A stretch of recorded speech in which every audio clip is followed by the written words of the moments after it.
مساء الخير يا حلوين، ازيكم عاملين ايه؟ يا رب تكونوا بخير. فيديو جديد وفيديو النهارده انا اخدتكم معايا من اول اليوم كده، هتعيشوا معايا اليوم كله بكل تفاصيله، والحاجات اللي انا صورتها هي فعليا الحاجات اللي انا عملتها في اليوم. بس اول حاجه انا كنت شاريه مج ستانلي، كنت فاتحاه معاكم لما كنا في الشقه القديمه. بصحى كل يوم الصبح املاه من حنفيه الفلتر واحط فيه قوالب تلج، وبيفضل معايا الميه متلجه فيه طول اليوم. حسب بقى انا ممكن املاه مره يعني اشربه بالعافيه طول اليوم، او ممكن ايام بشرب فيها ميه كتير فبشربه يعني بملاه مرتين.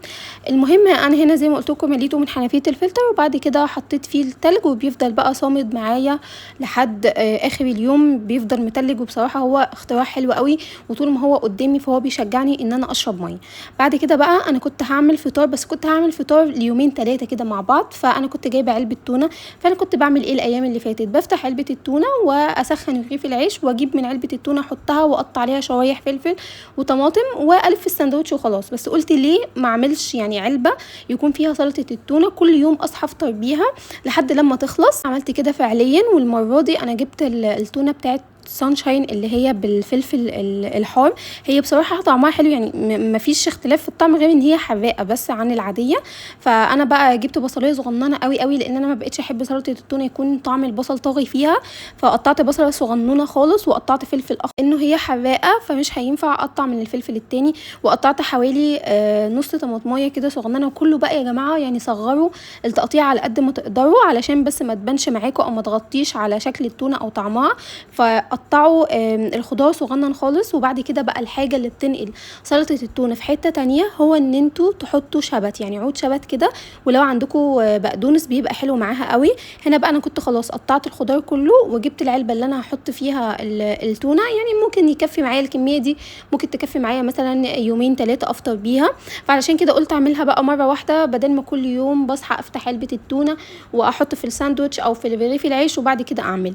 فعلشان كده قلت بقى هحطها، اعملها كميه كبيره واحطها في التلاجة على طول. انا عصرت هنا ليمونه، وبعد كده حطيت رشه ملح، وحطيت رشه كمون، ورشه صغننه قوي قوي لا تذكر من الفلفل الاسود عشان بس ما يبانش طعمها.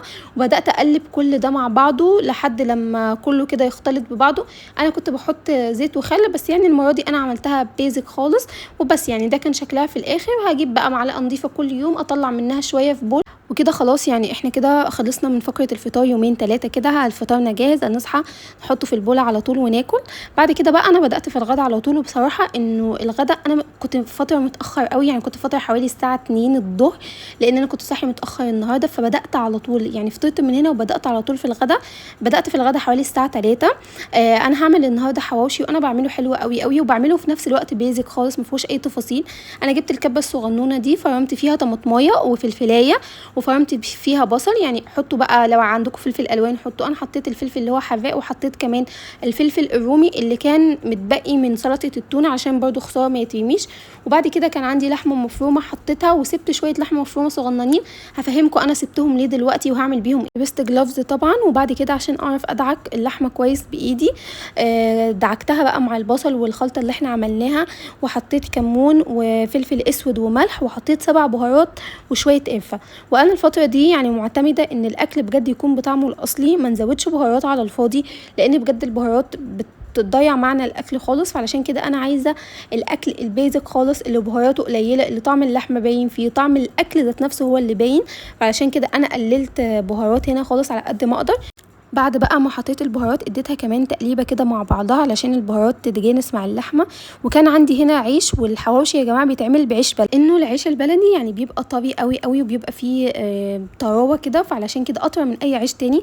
انا فاكره موقف انه وانا صغيره خالتي الله يرحمها، ادعوا لها يا جماعه ربنا يرحمها يا رب، ما لقيناش طبعا زي ما بقول لكم عيش بلدي، فاضطرينا نستخدم العيش الابيض اللي هو الشامي ده. فطبعا طلع ناشف وصعب قوي قوي. فعلشان كده من يومها بقى ان انا اتعلمت ان الحواوشي اللي هو عيش بلدي. ودي من المواقف اللي معلمه معايا. في مواقف كده يا جماعه انتوا ما بتنسوهاش وتفضل معلمه معاكم. حتى انا لما عملت الحواوشي النهارده، انا كل مره بعمل حواوشي انا بجد بقعد اترحم عليها وبقول ربنا يرحمها يا رب. انا بقى هنا جبت العيش وكنت مفتحاه، ويستحسن يكون عيش اللي هو يعني لسه طازه علشان يعرف يتفتح معاكي.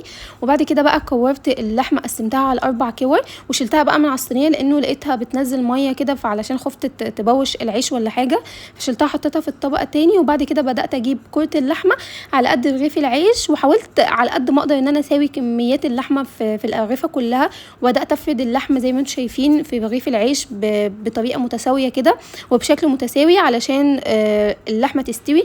ويفضل يا جماعه تكون طبقه رقيقه قوي قوي من اللحمه علشان تستوي بسرعه، لانه برده انا هسويها على الجبل، ما بحبش تسويه الحواوشي في الفرن ابدا، فعلشان كده هسويها في الجبل على النار، اسرع واسهل وبيبقى طعمها احلى. طبعا الحواوشي معروف ان هو بيتعمل بسمنه، بس انا يعني مستحيل يعني اكله بسمنه علشان احنا بجد الجو حر قوي والاكل هيبقى تقيل قوي، والحواوشي بطبعه اكله دسمه وتقيله واللحمه بتاعتها بيبقى فيها دهون. فعلشان كده انا قررت ان انا اعمله بزيت كريستال عادي. شايفين البخاخ ده انا رشيت منه على الرغيف وخلاص على كده. كان خفيف وكان تحفه وكان طعمه تحفه، اخف كمان من اللي هو بيتحط عليه سمنه. فبصراحه لا، ما عملتوش بسمنه النهارده. طبعا انتوا شفتوا حته اللحمه اللي انا شلتها في الاول. انا عندي بنتي داخله على السنتين اهو، فطبعا مش هينفع تاكل حواوشي معانا، مش علشان هو مش صحي، بس علشان مش هتعرف تمسكه ومش هتعرف تاكله. فعلشان كده انا شلت لها حته لحمه كده صغنونه وسلقت مكرونه، واقول لكم على طريقه مكرونه دلوقتي انا بعملها. لو مثلا هناكل رنجه وفسيخ هي مش هتعرف تاكل معانا، لو هتاكل اي اكله هي مش هتعرف تاكلها، سواء هي مش صحيه ليها او هي مش هتعرف تمسكها او تتحكم فيها وتاكلها. اول حاجه انا جبت طاسه، رشيت رشه زيت صغننه قوي من زيت كريستال، لانه اللحمه فيها دهون فانا مش عايزه اكتر الدهون قوي. وبعد كده حطيت اللحمه تتشوح، وحطيت عليها الفلفل، كنت فارمه بقى فلفل الوان وفارمه بصل وحته طماطميه صغننه، يعني فرمت فلفل الوان مش فلفل اخضر ولا حراق ولا اي حاجه، كان عندي فلفل الوان في الفريزر اللي احنا كنا مفرزينه سوا، ففرمت شويه. وبعد كده فرمت عليها حته طماطميه صغنونه قوي وبصلايه صغنونه قوي برده، انا ما بكترش البصل علشان ما يتعبهاش. بس حطيت بقى ملح هيمالايا، زي ما قلت لكم الاطفال بنحط لهم الملح الهيمالايا مش الملح العادي في الاكل. وبعد كده حطيت رشه صغنونه خالص بس عشان ريحه اللحمه او زفاره اللحمه، فحطيت رشه فلفل اسود صغنونه قوي لانه الفلفل الاسود ممكن يعمل حساسيات لبعض الاطفال. وحطيت شويه كمون. بس هي دي البهارات اللي انا بستخدمها في اكل بنتي او في اكل الاطفال عموما. وبعد كده بقى سبتها تتسبك شويه واللحمه تاخد سوا، ورحت بقى طلعت الحواوشي. اول رغيفين كانوا خلاص استووا، فعلشان كده شلتهم. وبعد كده حطيت الرغيفين التانيين ورشيت برده نفس رشه الزيت، زي ما قلت لكم انا ما حطيتش سمنه خالص. والله العظيم جربوه، انا كنت خايفه قوي بس لا، كان طعمه حلو قوي قوي بصراحه، جربوه يعني هيعجبكم قوي. الحواشي من الاكلات السهله والسريعه واللي ما بتاخدش وقت خالص، يعني نص ساعه بتكوني مخلصه. جبت بقى برطمان الصلصه، ويستحسن لو عندكم صلصه انتوا عاملينها بيتي، بس انا بصراحه ما كانش عندي والجو كان حر قوي قوي، ما كنتش قادره بقى اطلع وافرم طماطم وكده، فانا حطيت معلقتين صلصه. وبعد كده صفيت المكرونه على طول من الميه، حطيتها على طول على اللحمه المفرومه والصلصه والخلطه اللي انا عملتها. هحط كمان شويه ميه من ميه سلق المكرونه علشان تدي المكرونه صوص كده، وفي نفس الوقت تكمل سواها، لان انا شايله المكرونه وهي 3/4 سوا.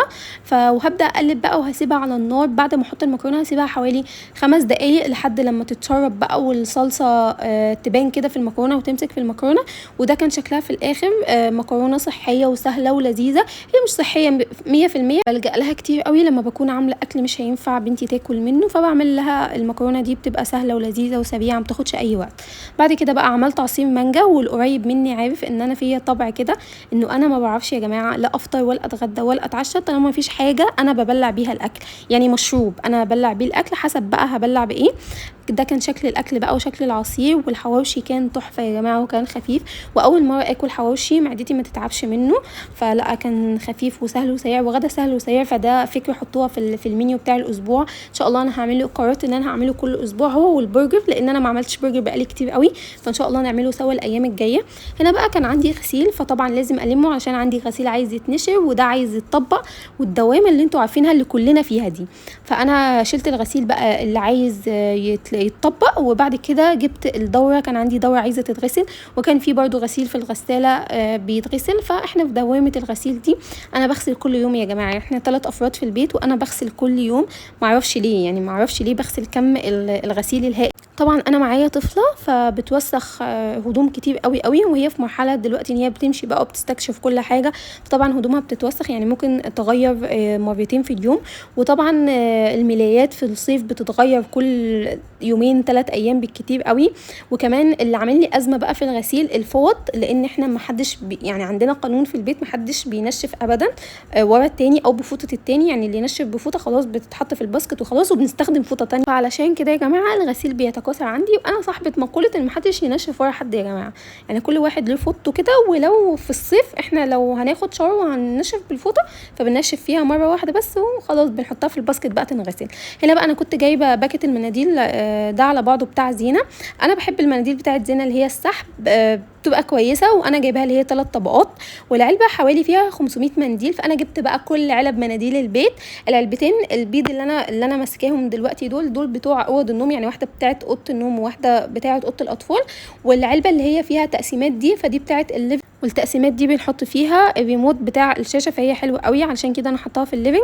وبعد كده العلبه اللي هي بغطا خشبي دي بتاعه الحمام، اللي هي الشفافه دي بتاعه الحمام. بس كده يعني دي اخر حاجه انا عملتها في اليوم. حطيت بقى علب المناديل كلها كل حاجه في اماكنها، وكنت كمان عملت اللانش بوكس بتاع بنتي علشان بكره الحد يا جماعه، فاحنا هنبدا خلاص نرسمي.